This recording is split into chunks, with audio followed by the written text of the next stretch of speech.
नमस्कार, स्वागत है आपका कॉमर्स एजुकेशन में। मैं डॉक्टर परमानंद शर्मा। आपको पिछले वीडियो में लेजर को हमने समाप्त किया था। अब है अकाउंटिंग। अब चलेंगे इसमें कि बुक कीपिंग और अकाउंटेंसी। तो बुक कीपिंग का लास्ट जहाँ पर इंड होता है वह है chapter trial balance. Trial balance के बाद अकाउंटेंसी शुरू हो जाता है। तो हम चलेंगे बुक कीपिंग के लास्ट पोजीशन, वह है ट्रायल बैलेंस। तो ट्रायल बैलेंस जर्नल लेजर के बाद जो क्रियाएं होती है उसको हम ट्रायल बैलेंस कहते हैं। तो ट्रायल बैलेंस यहाँ पर दिया हुआ है। ट्रायल बैलेंस का हिंदी तलपट या परीक्षा सूची होती है।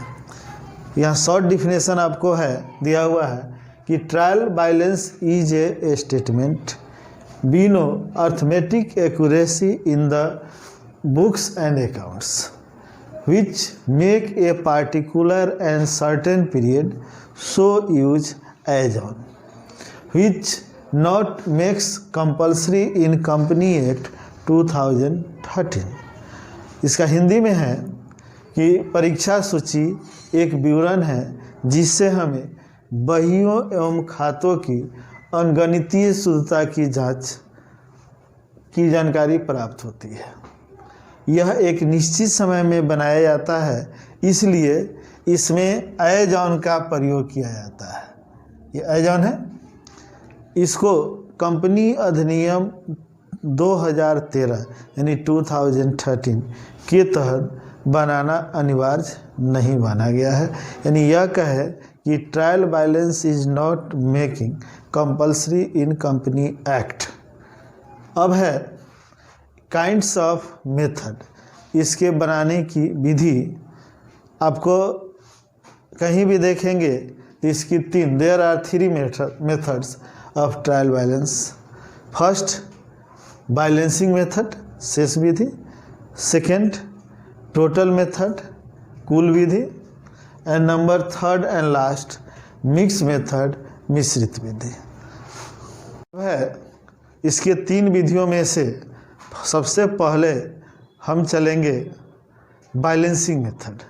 तो बैलेंसिंग मेथड, इसके बैलेंस जो दिए हुए हैं CD और BD, तो हमको BD से मतलब है जिस साइड BD होगा उसी साइड लिखे जाएंगे। यदि BD डेबिट में है तो इसके डेबिट में लिखेंगे, यदि BD क्रेडिट में है तो क्रेडिट में लिखेंगे। और जब लास्ट में हम फाइनल करके बोथ साइड को जोड़ेंगे यानी डेबिट और क्रेडिट को जोड़ेंगे, यदि दोनों बराबर हो जाते हैं तो अंशतः, पूर्णतः नहीं, अंशतः अंगणितीय शुद्धता की जांच मानी जाती है कि ट्रायल बैलेंस सही है। अब इसके हम फॉर्मेट में चलते हैं जो बैलेंसिंग मेथड है। तो यहाँ लिखेंगे format of trial balance.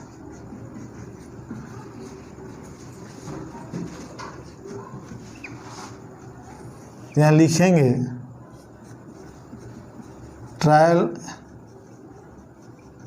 Balance of, जिसका नाम होगा suppose X, Y and Z। As on जो डेट होगा suppose 31 March 2020।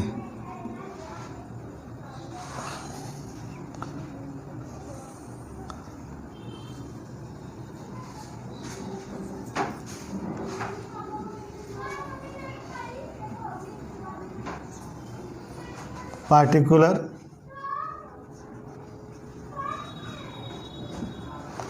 LF amount, debit, credit. सबसे पहले सब हम खाते का सीरियल लिखेंगे जैसे दिया हुआ रहे। Suppose cash account,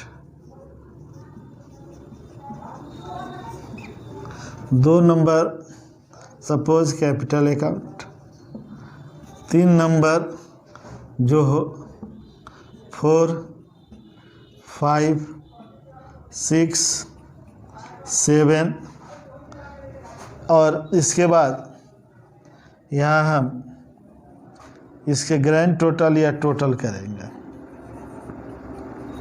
suppose cash assets होता है, डेबिट बैलेंस आएगा, इस अमाउंट को यहाँ लिखेंगे। कैपिटल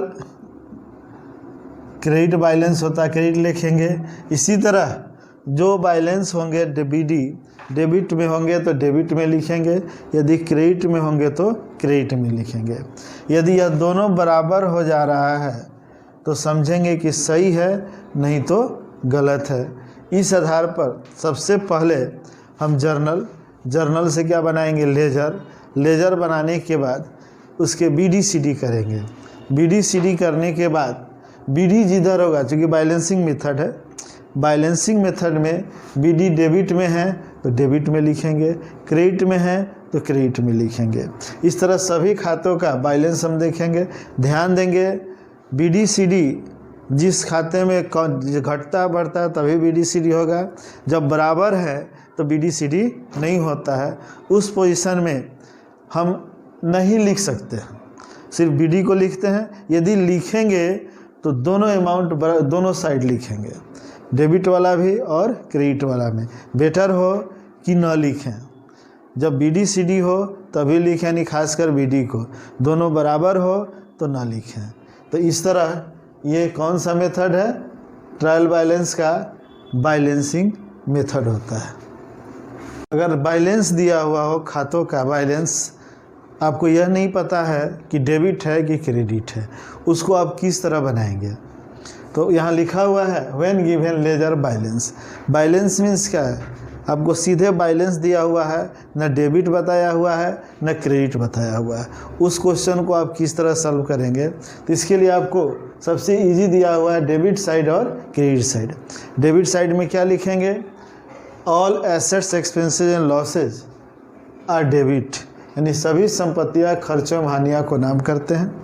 क्रेडिट साइड में all capital liabilities incomes and gains are credit, यानी सभी पूंजी दायित्व आमदनी एवं आमद को जमा करते हैं। तो इस तरह इस फार्मूला के द्वारा हम डेबिट वाला डेबिट में, क्रेडिट वाला क्रेडिट में लेकर चलेंगे, जिसको हम एक फ़ोटो द्वारा आपको बताना चाहते हैं। इसके द्वारा आप इसको समझ सकते हैं इजी वे में। इसमें लिखा हुआ है trial balance as on 31 March 2020। ये दोनों बराबर हो जाएंगे, यानी तराजू के दोनों बैलेंसिंग यानी तराजू के दोनों पल्ले डेबिट और क्रेडिट बराबर हो जाते हैं तो समझेंगे कि यह सही है, नहीं तो यह गलत है।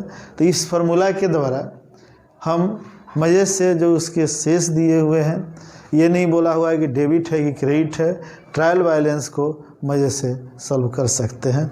इस तरह ट्रायल बैलेंस के अभी और वीडियो जो आपके साथ चलेंगे हम, वह है 2 मेथड और है। एक है आपको फर्स्ट हम पढ़ाए हैं बैलेंसिंग मेथड जो अभी प्रेजेंट में है, सेकेंड टोटल मेथड और दूसरा मिक्स मेथड नेक्स्ट वीडियो में आपको देंगे। अगर वीडियो आपको अच्छा लगे तो प्लीज़ लाइक और सब्सक्राइब ज़रूर कर देंगे। धन्यवाद।